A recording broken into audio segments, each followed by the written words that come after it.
Bonjour à tous, je suis Mélanie, votre hôte pour ce podcast rendu possible par la marque de nutrition sportive Foxy. Sur Fox Endurance, je donne la parole aux acteurs passionnés du monde du sport d'endurance tout en vous partageant mon expertise en nutrition du sport. Mesdames, messieurs, soyez les bienvenus dans cet espace dédié à votre performance et votre santé. Je vous propose donc de vous raconter un petit peu mon parcours autour de la nutrition du sport. Donc une première partie pour vous expliquer un petit peu comment en fait je suis arrivée dans ce milieu de la nutrition du sport. Donc le sport c'est quelque chose qui m'a toujours animée, ça a toujours été vraiment depuis petite le sport, je savais que c'était quelque chose qui était important pour moi. J'ai fait énormément de danse, donc j'ai dansé pendant plus de 15 ans et la course à pied a toujours été là en sport de fond. Ma mère en a fait énormément plus jeune et a continué après mais en moins grande quantité on va dire. Mais la course à pied a toujours fait partie de moi et je me suis lancée dans le triathlon en 2019. Et donc là ça a été une histoire d'amour clairement et je suis tombée dans le triathlon et après j'y suis restée, j'ai arrêté la danse et je me suis consacrée exclusivement au triathlon. Donc les sports d'endurance, grosse passion. Et alors comment je suis arrivée dans la nutrition ? Initialement moi je voulais être pédiatre, j'ai vu des études de médecine, je voulais plus être pédiatre. Voilà, globalement. Hein. Et faut savoir qu'il y a une goutte de sang, je peux tomber dans les pommes. Donc, pas très bon calcul l'histoire là. Donc, le milieu de la santé en tout cas m'a toujours intéressée. Je voulais faire un métier utile, je voulais rendre service. Et à titre personnel, à l'âge de 15 ans, j'ai rencontré une diététicienne, donc Barbara Lemaire, à qui je fais un énorme bonjour si jamais elle écoute ce podcast. Parce que cette personne a eu un déclic à la fois personnel et professionnel pour ma part, dans la mesure où, à titre personnel, les conseils qu'elle m'a proposés en matière de nutrition ont fonctionné pour moi. J'avais 15 ans, j'étais mal dans ma peau. Au bout de 3 mois de suivi avec elle, j'étais bien dans ma peau. Donc déjà, ça change tout. Et surtout, c'était comme une révélation pour moi. Je revois encore ce moment, j'étais dans mon bain, j'étais au milieu du suivi en nutrition. Et en fait, j'ai dit, mais c'est ça que je veux faire moi. C'est ça le métier que je veux faire. Tu te rends compte comment tu rends les gens heureux ? J'ai dit c'est ça que je veux faire. Je suis descendue à la fin de la douche, je dis maman je sais ce que je veux faire plus tard. Et voilà, et donc là j'avais 15 ans et j'ai dit c'est ça le métier que je veux faire plus tard et ça n'a jamais changé. Donc bien évidemment le métier de la nutrition c'est un métier qui me colle à la peau vraiment depuis toutes ces années et je suis hyper heureuse de faire ce métier aujourd'hui. C'est bien mignon une fois qu'on sait ce qu'on veut faire. Alors ça aide beaucoup, hein. Quand on est au lycée de savoir ce qu'on veut faire, ça aide beaucoup. J'ai fait un bac S, oui à l'époque ça existait encore les bacs S. Donc j'ai fait un bac S et suite à ça j'ai cherché un peu qu'est-ce qui existait comme études dans le milieu de la nutrition. Donc il existe le BTS diététique, voilà. Et il existe aussi, alors ça s'appelait DUT à l'époque, maintenant ça s'appelle BUT diététique et nutrition, génie biologie option diététique. Bon, moi il se trouve que mes parents m'ont dit tu feras un master ou tu feras un master. Donc, globalement il fallait que je trouve des études qui fassent de la diététique et qui fassent un master. À l'époque, je pense que c'est toujours le cas actuellement, mais il n'y a que l'école que j'ai faite qui propose un master en nutrition du sport. Qui plus est en nutrition du sport, c'est les seuls à proposer un master en nutrition et qui plus est en nutrition du sport. Je me suis donc tournée vers cette école. J'ai donc démarré un bachelor en nutrition du sport. Le titre exact, c'est chargé de projet en nutrition du sport. Je ne cite pas le nom de l'école, mais vous la retrouverez par vous-même avec les titres de diplôme. J'ai fait un bachelor en chargé de projet en nutrition du sport. Ensuite, en parallèle de ça, j'ai passé mon BTS diététique en candidat libre à côté. Donc je l'ai passé évidemment en 2020, plein Covid. On va en parler juste après.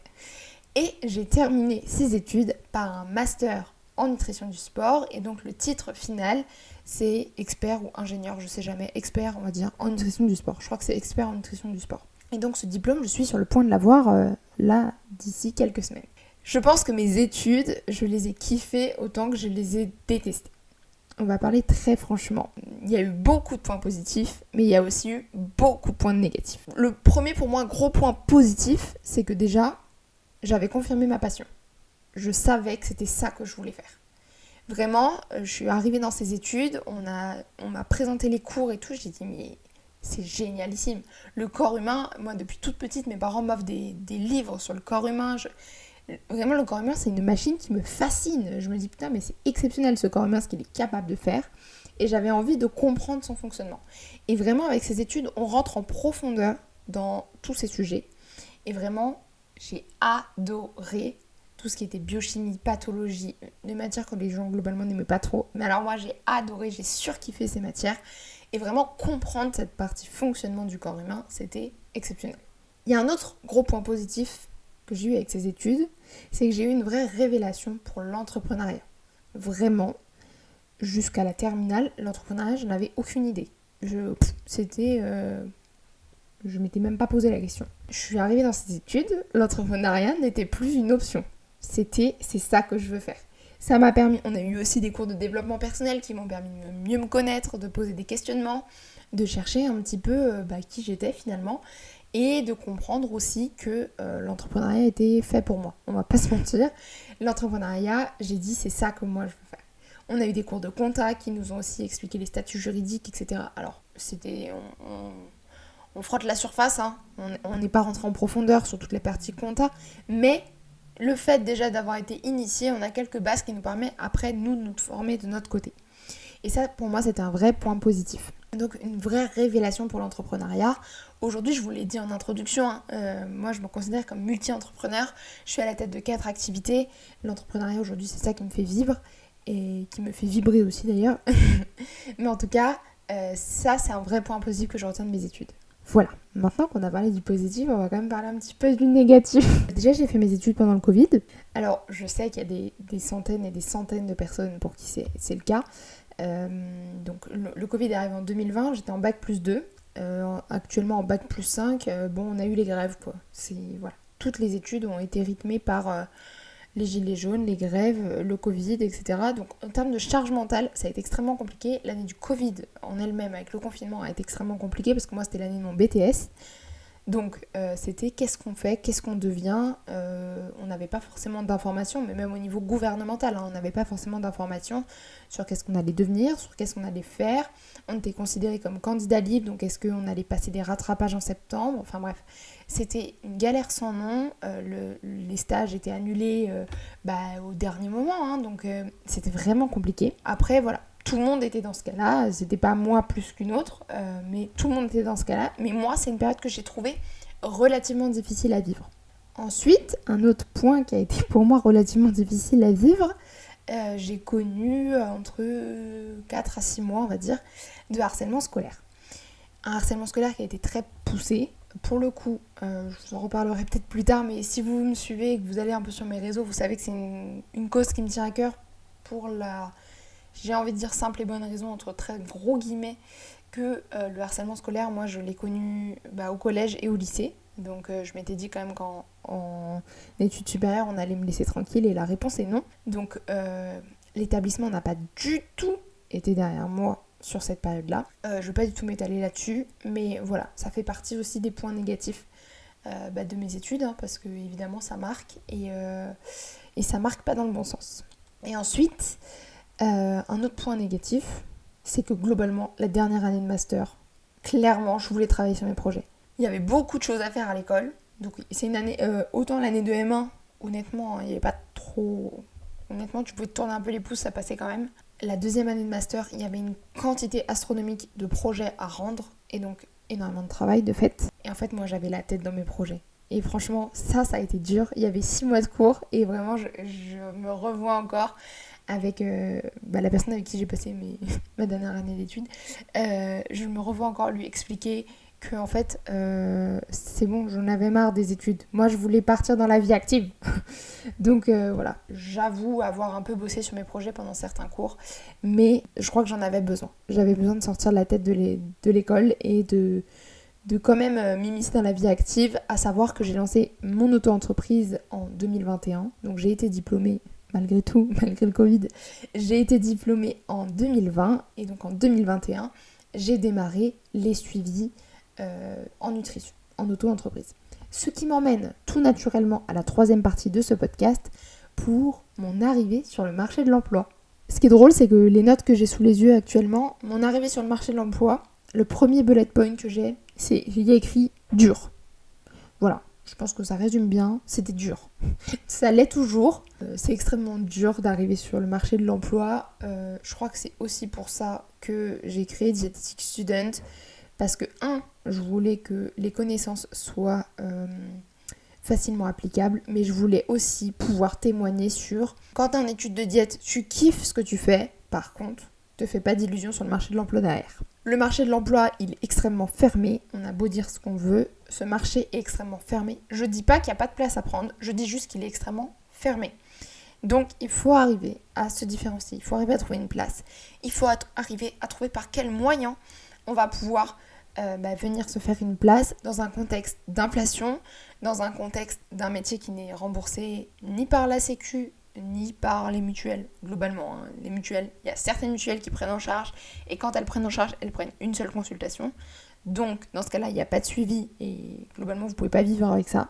Donc, il faut qu'il y ait cette réalité du marché qui intègre tout le monde, et il faut, si vous venez à vous mettre à votre compte, ne surtout pas mettre tous ses œufs dans le même panier. Même les postes en salarié, c'est très compliqué parce qu'il n'y en a pas tant que ça. Dans un hôpital, il y a beaucoup d'infirmières, il y a plusieurs médecins, mais il y a une diète. Et donc, il n'y a qu'une diète. Donc, il faut arriver à choper les places à où elles sont. Et pourtant, je suis en Ile-de-France. Donc, en Ile-de-France, on pourrait considérer qu'il y a quand même une concentration de population plus importante. Potentiellement plus de diètes. Eh bah oui, mais juste c'est très bouché. Donc moi ce que j'ai fait, c'est que j'ai démarré en visio et j'ai très très vite tissé, mais quand je vous dis très très vite, c'est au bout de 2-3 semaines, un contrat, partenariat gratuit, mais on s'était mis d'accord en tout cas, avec une coach sportive, avec qui je travaille toujours aujourd'hui, à qui je fais un énorme bonjour, donc Stéphanie Michéa, qui est à la tête du compte et de la plateforme de sport en ligne On n'est pas chez Mémé. Donc avec elle, j'ai tissé un contrat très très rapidement, ce qui m'a permis de pouvoir avoir mes premiers patients qui étaient donc des clients à elle. Ensuite, j'ai eu une expérience en cabinet, donc l'expérience en cabinet c'était en 2022. Promis, un épisode à venir pour vous raconter tout ça parce qu'ici l'objectif c'est de parler nutrition et pas de parler entrepreneuriat, mais j'ai créé un compte qui s'appelle Mêle-toi de ton bise, qui parle entrepreneuriat, qui parle de ma passion pour l'entrepreneuriat, et promis, je vous ferai un épisode sur l'expérience en cabinet, qui n'a pas été toute rose, mais voilà. C'est une expérience qui a été hyper enrichissante, à la fois sur le plan humain, le fait d'avoir des patients de face à face, parce qu'au final, je l'avais eu que dans mon premier stage thérapeutique, parce que sinon, j'étais que en visio. Donc le fait d'avoir du face-à-face était hyper enrichissant et d'un point de vue trésorerie aussi, ça a été extrêmement enrichissant, croyez-moi. Donc voilà pour cette partie sur mon arrivée sur le marché de l'emploi. Et donc enfin, la dernière partie, pour vous parler un petit peu de mon avenir à 3 à 5 ans devant nous. J'ai énormément de projets. Je crois que les projets, c'est vraiment le truc qui m'anime au quotidien. Et je pense que quand on fait de l'entrepreneuriat, c'est un petit peu obligatoire. J'ai énormément de projets. Je pense que le plus gros sur lequel je bosse en ce moment, c'est la création de ma marque de nutrition sportive, Foxit. Donc vous pouvez déjà le retrouver sur vos réseaux sociaux, Foxit. N'oubliez pas le nom, vous allez en entendre parler. Donc ça c'est un énorme projet, bien évidemment, de la nutrition du sport dédié aux sportifs d'endurance. Et bien évidemment, je veux continuer à faire du suivi nutritionnel de sportifs d'endurance. C'est ma spécialité, c'est mon cœur de métier, c'est tout ce que j'aime. Donc voilà, les sportifs d'endurance, construire des stratégies nutritionnelles avec les sportifs pour que derrière ça vienne sublimer tout le travail qu'ils ont fait à l'entraînement. C'est vraiment un travail que j'adore, c'est mon cœur de métier et c'est ce que j'aime. Merci pour votre écoute. Pour continuer cette discussion passionnante et rejoindre notre communauté dédiée à la performance sans limite, n'oubliez pas de suivre Foxit sur tous les réseaux sociaux. Merci à tous ceux qui laisseront 5 étoiles et un commentaire pour cet épisode.